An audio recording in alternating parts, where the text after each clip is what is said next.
CM సమక్షంలో గులాబీ తీర్థం పుచ్చుకున్నారు మహబూబ్నగర్ జిల్లా నారాయణపేట టీడీపీ ఎమ్మెల్యే రాజేందర్ రెడ్డి. మంత్రి హరీష్ రావు, ఎమ్మెల్యేలు ఎర్రబెల్లి దయాకర్ రావు, వివేక్ గౌడ్తో క్యాంప్ ఆఫీసులో సీఎంతో భేటీ అయ్యారు రాజేందర్ రెడ్డి.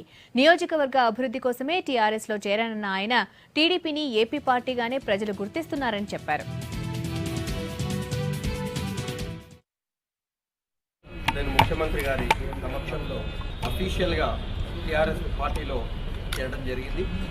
60 ఏళ్ల కష్ట ఫలితం ఇవాళ తెలంగాణ టీఆర్ఎస్ ద్వారా వచ్చింది. ఈ తెలంగాణ అభివృద్ధి ఒక టీఆర్ఎస్ ప్రభుత్వం నుంచే సాధ్యమవుతుంది.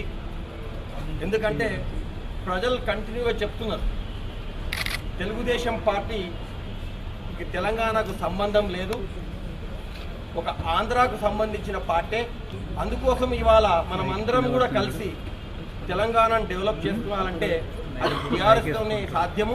బంగారు తెలంగాణలో నేను కూడా భాగస్వామి కావాలి, తెలంగాణను అభివృద్ధి చేసుకోవాలి, తెలంగాణ అంతా అభివృద్ధి అవుతుంటే నా నియోజకవర్గం కుంటిపడి ఉండొద్దు అనే ఒక నిశ్చయంతోన ఇవాళ టీఆర్ఎస్ పార్టీలో ముఖ్యమంత్రి గారితో చర్చించి సారు కూడా ప్రతి దానికి కూడా సహకరించి డెవలప్ చేస్తామని చెప్పడం జరిగింది.